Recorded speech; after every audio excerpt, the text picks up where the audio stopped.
What's going on, guys? Welcome back to WWE Network and Show, where I, Graham G.S. Matthews, break down all the original content you watch on the WWE Network and on Peacock. And today we're talking the latest episode of WWE Untold, entitled Two Dudes with Attitudes, that went up on Sunday, featuring the story of Shawn Michaels and Diesel. This was a really, really good episode, and this is a show that people need to stop sleeping on. Almost every installment, really ever, but especially in recent memory, from the AJ Styles episode to the most recent Mick Foley and Edge episode, which was awesome right before WrestleMania last month. They had an episode on Goldberg late last year. Sting, they had a few of them on him. A couple of WCW ones too. Have all been great, and this was no different. It does clock in at around 52, 53 minutes, so it's one of the longer ones, but it's well worth checking out. Very enjoyable. So to start it off, Shawn Michaels acknowledges the rumors that he was hard to work with, and he's like, I think at this point in time it's safe to say they're not exactly rumors. There is truth to that statement that I was hard to work with at that point. But Nash said they got along great, and they recall their dynamic and whatever.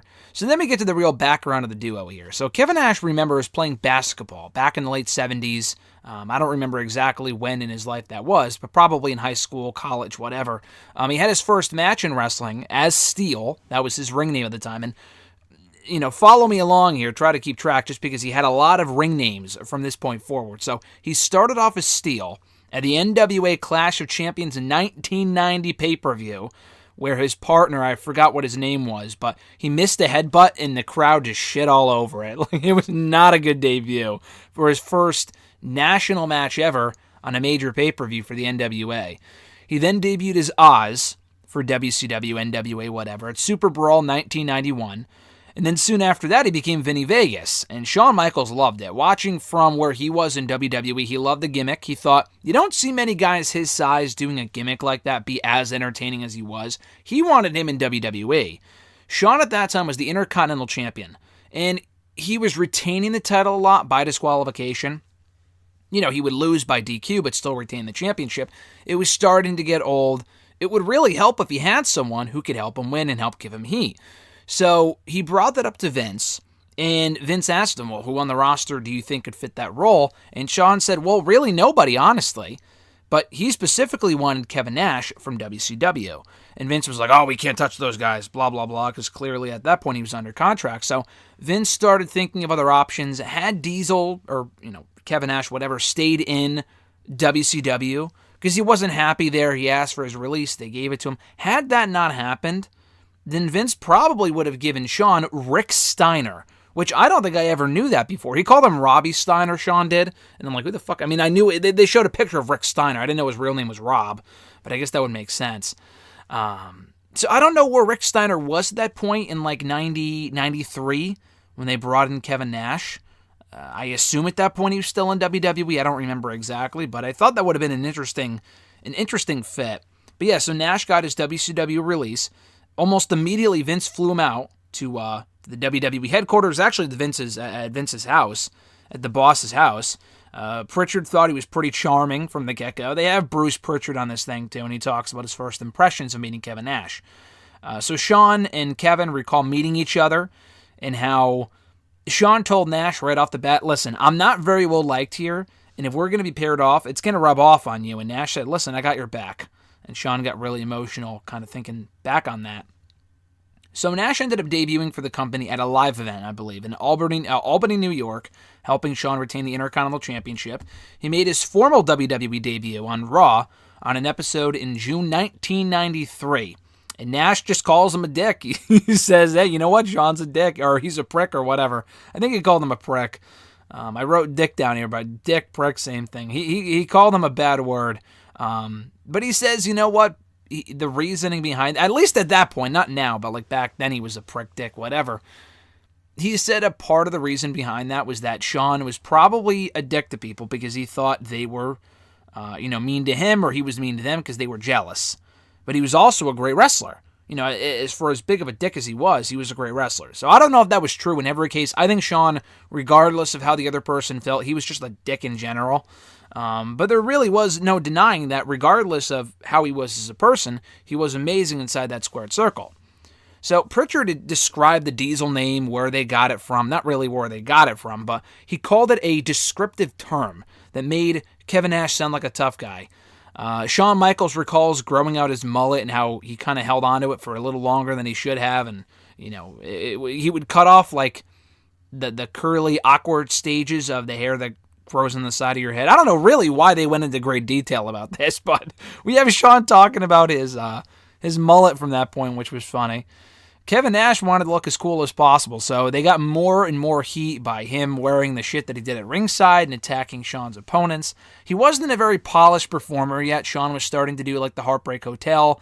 Kevin Nash would literally stand there and do and say nothing except like pull down his glove, adjust his glove. That's all he would do, because he wasn't a good talker yet either, and Pritchard realized that. But the pairing with Shawn Michaels did give him the opportunity to learn from the very best in Shawn Michaels. Kevin Nash called WCW his undergrad, and WWE was his like grad school for him, They also brought up how Lex Luger actually told Shawn that Nash eventually found out about. Or no, I'm sorry. Luger told Nash that Vince told Luger that Vince was a big fan of Nash, and he figured he would be a future WWE champion. And obviously, he's the one writing the shows, so he probably planned on that happening at some point, but he knew that Nash would break out to be a top-level star at some point. So they show his strong showing from the 1994 Royal Rumble match, where he eliminated a shit ton of guys and had a great standout breakout performance there. He learned all the do's and don'ts from watching Shawn work in the ring, and including at WrestleMania 10, when Shawn and Razor had their all-time classic ladder match for the Intercontinental Championship. Shawn really helped Kevin Nash a lot in social settings as well, in terms of talking to girls and stuff like that, They ended up winning the tag team titles together, something I don't think Shawn had ever done up to that point in his career. Like, he was very happy. He's like, I'd never won this before. I mean, obviously, at that point, he'd also never been WWE champion, but he'd only ever been Intercontinental champion, and he got to win tag title gold for the first time with Kevin Nash, because him and Marty were never the tag team champions together in WWE. That's probably why he was so happy about that. But yeah, so Vince told Michaels that he was thinking about putting the WWE Championship on Kevin Nash. Pritchard at that point didn't think Diesel was ready, but he also thought, for a product that could use some real change right now, a real shot in the arm, putting the belt on a guy like Nash could do the trick. And that might be honestly what they were thinking when they put the championship on Jinder Mahal a few years ago. Was he ready? No. Is he main event material? No. I mean, Kevin Nash is whatever he was for a long time. I think Kevin Nash is better than Jinder Mahal, but that's probably why they did what they did, aside from the whole wanting to boost their Indian market audience, blah, blah, blah. They wanted to give the product a real shot in the arm and shock people and start pushing some fresh faces regardless of whether they were ready or not. And Diesel was no different in that case when he won the championship at an MSG house show, Madison Square Garden, on November 26, 1994 from Bob Backlund, days after Backlund won the championship from Bret Hart at Survivor Series. So Shawn lobbied hard to be champion, but he was happy for Kevin to become champion at that point, and they show the post-match stuff with, Shawn congratulating Kevin, not on air, but like King Kong Bundy congratulating him. We see Captain Lou Albano congratulating Kevin Nash on his championship victory, which was really cool. Shawn wasn't, upset or anything. He just told him that he was happy for him and just to enjoy the moment. They relived the WrestleMania 11 match where they were pitted against each other, 1-on-1 for the championship.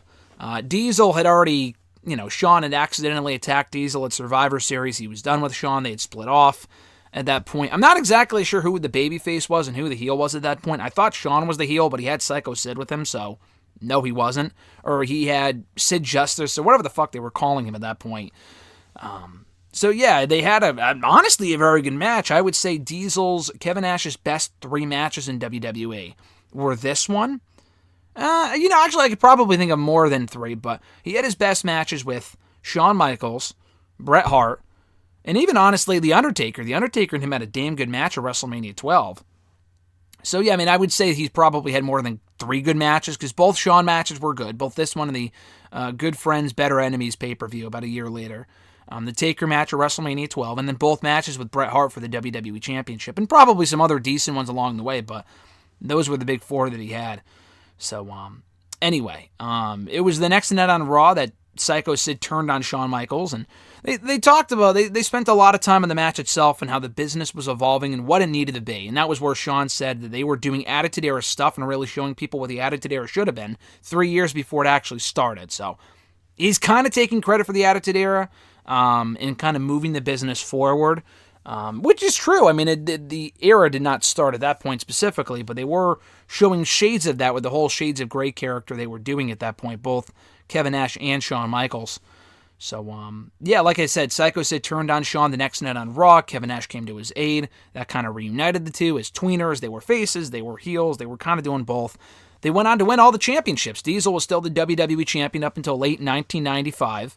Shawn Michaels eventually regained the Intercontinental Championship. He was kind of righting all of his wrongs from years prior and beating Jeff Jarrett and, Razor Ramon and all these other superstars. So they eventually won the tag team titles again together as well, during both of their respective reigns as WWE and Intercontinental champions. So the locker room hated them, but, obviously jealousy was a factor because these guys, at least at that point, were killing it. So it's not like they were terrible, and Diesel may not have been great in the ring, but the guy was over. So anyone who was shitting on them for taking all the titles and using their backstage influence, which they were, jealousy was definitely a factor, no doubt. So they talked about how, or Pritchard had brought up, that keeping them together as a team and having them win the tag titles was definitely an in-the-moment decision.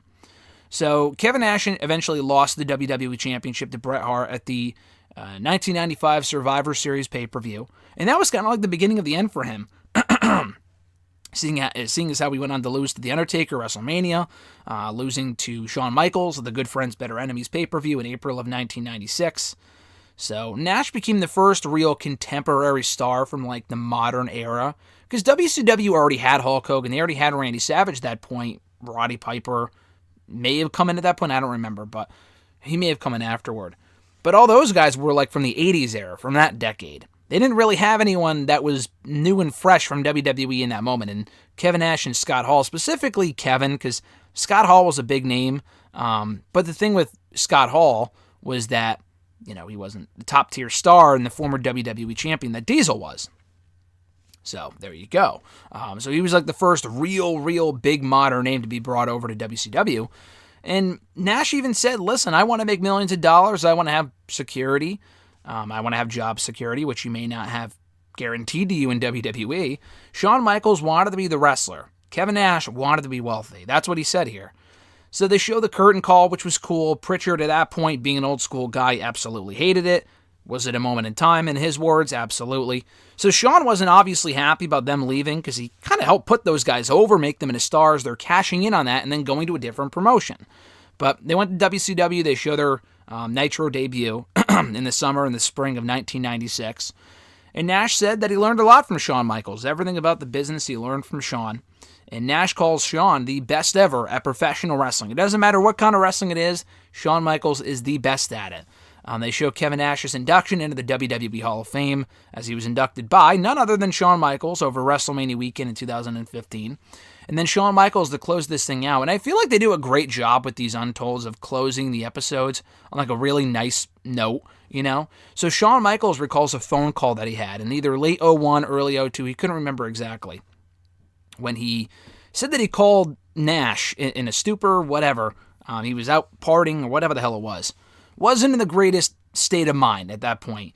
And he called Kevin back the next morning saying, hey, I apologize for calling you when I was in such a weird state. I know it was a random phone call. Not a random state as in like location, but like in terms of a random, or like a bad mental state. Like it was a random call in the middle of the night. And Kevin was like, yeah, that's fine, dude. I love you, but you got to get your shit together. You have a wife, you have kids now. You got to get your shit together before it's too late. So between that, Triple H, Hunter telling him this exact same thing to Shawn, and his wife as well, that was kind of the catalyst that kind of made Shawn this born-again Christian and blah, blah, blah. So I thought that was a really cool note to end on to kind of emphasize the friendship and the relationship that Shawn and Kevin have. So this was really good. If you grew up a 90s person and were a big fan of the new generation era in WWE with Shawn and Diesel, or were a big fan of their partnership over the course of the 90s, you're going to really like this episode, and I thought they did a great job with it. They only interviewed David Shoemaker, who's like, again, an author. He's been in other episodes of this before. I think he was in the Foley Edge one last month. he kind of offered the fan perspective. They had Shawn, obviously. They had Diesel, or Kevin Nash, sorry, and Pritchard. And I think that was it. They didn't even have Scott Hall or Vince or anyone else. It was just those people. But yeah, this was great. This was a lot of fun, so be sure to check it out right now on Peacock and on the WWE Network. Two Dudes with Attitude episode of WWE Untold. I am still in the process of catching up on the other content, including the Miz 24 and the Broken Skull Sessions with Jericho, which came out a fucking month ago at this point. It will be up at some point, I promise. I just haven't had the time. But thank you for checking out this video, at the very least. I appreciate your support. Check out the exclusive interview with Braun Strowman as well, talking the current state of Monday Night Raw, his upcoming opportunity at the WWE Championship or WrestleMania Backlash, coming up in a couple of weeks. That went up this morning. And we're going to have more reviews and interviews and stuff like that in the days to come, so be sure to like the video, drop a comment, share the video, and subscribe to the channel for more daily content. And be sure to hit the bell button as well to be notified every time a new video goes up. Have a great one, guys. I'm Graham G.S. Matthews, and I'll catch your ass down the road.